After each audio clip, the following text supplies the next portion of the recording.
Nick Arcade, he is a small business owner here in Tucson. He's the owner of Black Broccoli, and it's definitely one of my favorite small businesses in town. So let's welcome Nick Arcade to Candidly Krystal. Hi, Nick. Hey, how you guys doing? We are good. Good. Thank you for joining us. It's Thanks so for wonderful having me. to have you. Yes. So, Nick, we know, as I mentioned, you are the owner of Black Broccoli here in Tucson. How long have you been in business, and what does Black Broccoli specialize in? So it'll be 2 years in March. 2020, with everything that's going on, was my second year in business, so it's been fun. But I specialize in vintage and reworked vintage clothing, and a little bit of art, accessories, a little bit of everything, honestly. I actually have a pair of sunglasses that I had went over there to check out the shop for the first time. I want to say it was last year.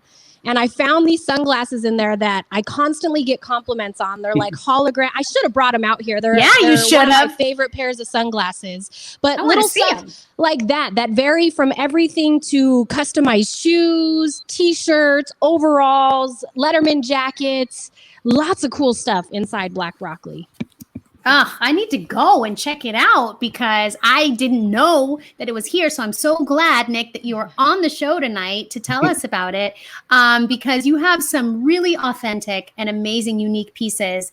And yes, he is one cool looking dude in that hat. Appreciate it. You go, Mr. Arcade.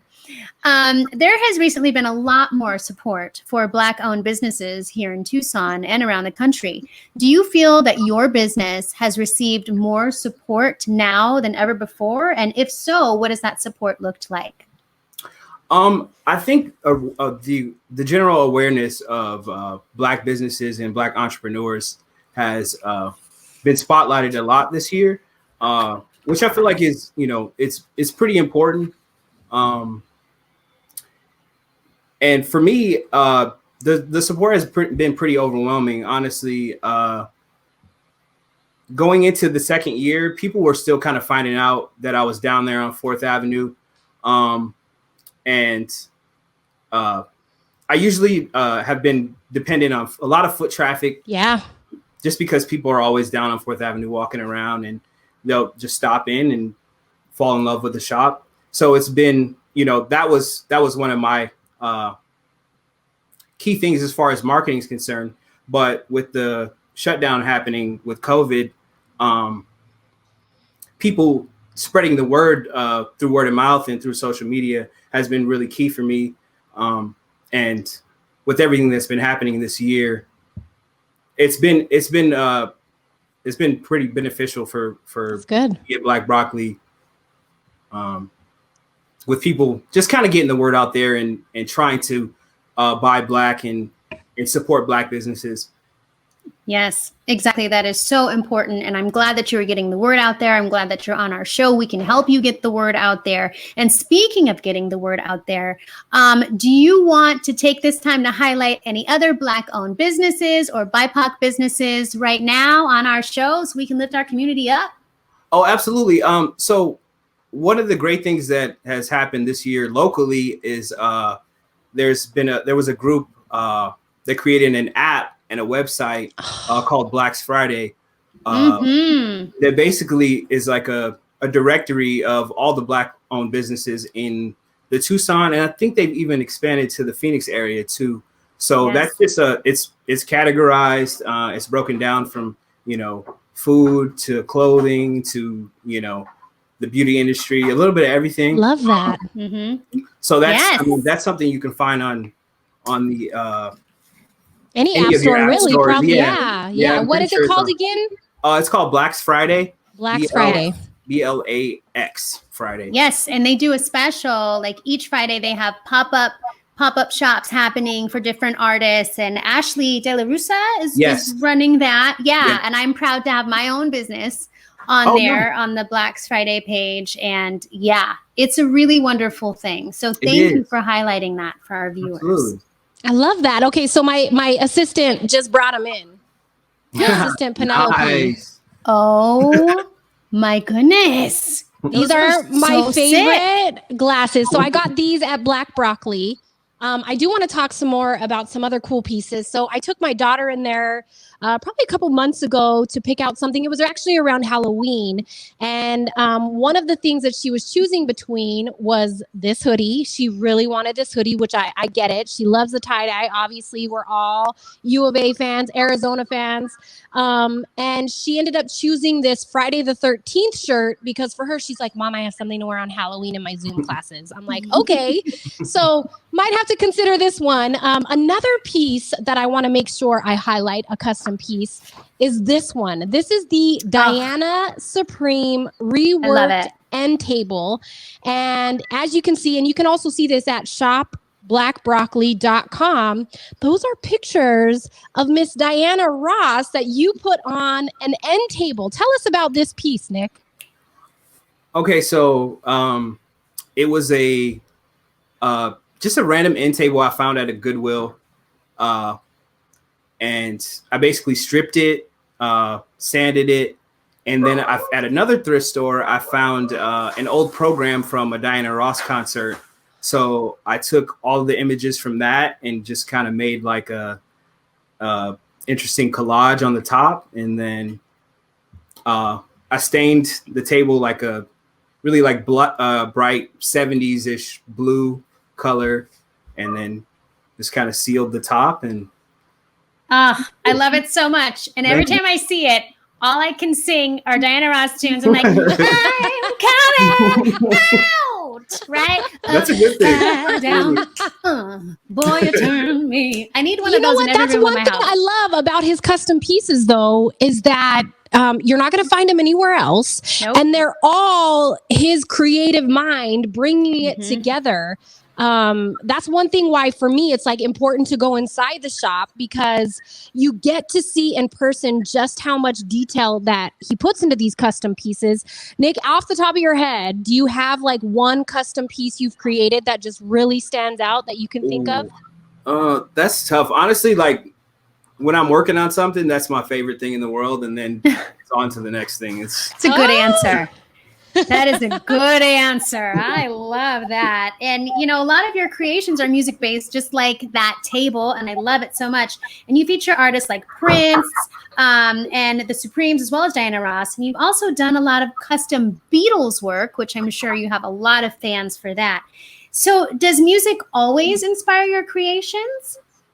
Honestly, most of the time I draw a lot from music. The 80s and 70s, 80s, 90s, a lot. It's just honestly, to me, Black Broccoli is kind of like a celebration of my culture. So I'll pick a little bit from, you know, different eras. And if I'm listening to a song, a lot of times that that'll inspire an idea. I love that. So, you know, film, music, television, it's a little bit of, reading, literature, art. It's honestly, inspiration kind of just strikes whenever it happens, and I just kind of go with it. What I love about the pieces too is that when you go into the shop, I feel like you're almost transformed and going back in time when you see some of the stuff. Like he has some really cool overalls for sale. My husband is a sneakerhead, so I've showed my husband some of the custom sneakers that you do. Like it really is like going back in time and seeing the fashion from the 80s and the 90s be brought to life. And of course, being in Tucson, we see a lot of Arizona stuff. You have a lot of custom Arizona pieces, which I'm sure for you, Nick, is super easy to find around town. Oh yeah, no, you walk outside and find a U of A t-shirt pretty much. So yeah, and people love it. So I try to make sure I keep a little bit of that stuff in the shop all the time, because it's popular. So yeah. I want to make sure I bring up some of your pieces again. Explain these pictures and what items you have for sale right now at shopblackbroccoli.com in these pictures. Okay, so far left is a beanie that I just dropped last week. I think that would have been last Friday. Those are limited They come in black, red, teal, and a mustard color. The middle picture is a black broccoli soccer kit. Those are limited to 15. I did all those by hand. And then the far right is just like a vintage reworked broccoli logo rugby. That one's gone. Actually, that one went. I was just about to say, I saw on the website it said sold out. Yeah. Wow, that's great. The day I posted it, honestly. So that's always good. So Nick, do you recommend that people, if they are in Tucson and Arizona, that they come in store to shop? Or would you say, check out what I've got at shopblackbroccoli.com. And then if you want to see more come in, what do you recommend for people right now during the holidays? I'd say come into the store. I'm open on weekends. I'm Thursday through Sunday right now, noon to 7. So that's probably the best way to keep updated with what I have in the shop. Because I'm a little slow about putting things up on the website, which I'm trying to get better at. But it's hard. I'm only one person, so yes, it takes me some time. But no, I mean, stop by the shop noon to 7, Thursday through Sunday, and also visit the website. I will be getting better at that because it is the holidays and people are trying to get those last minute and get ahead of the Christmas shopping. So. Yeah. Oh, yeah. Well, I highly recommend, especially when you're in Tucson, taking a moment to actually go in there and shop. And as Nick said, they're open Thursdays through Sunday, noon until 7. You can also go on his Instagram page, which we have it up there on the screen. Screenshot it if you need to, _blackbroccoli_. Of course, you can give him a call or shopblackbroccoli.com. Nick, we want to thank you for coming on Candidly Krystal and showing off some of your custom pieces. We'll have you back anytime. You got some cool pieces you want to let us know. We'll throw them up. Thank you for having me. Thank you so much. And again,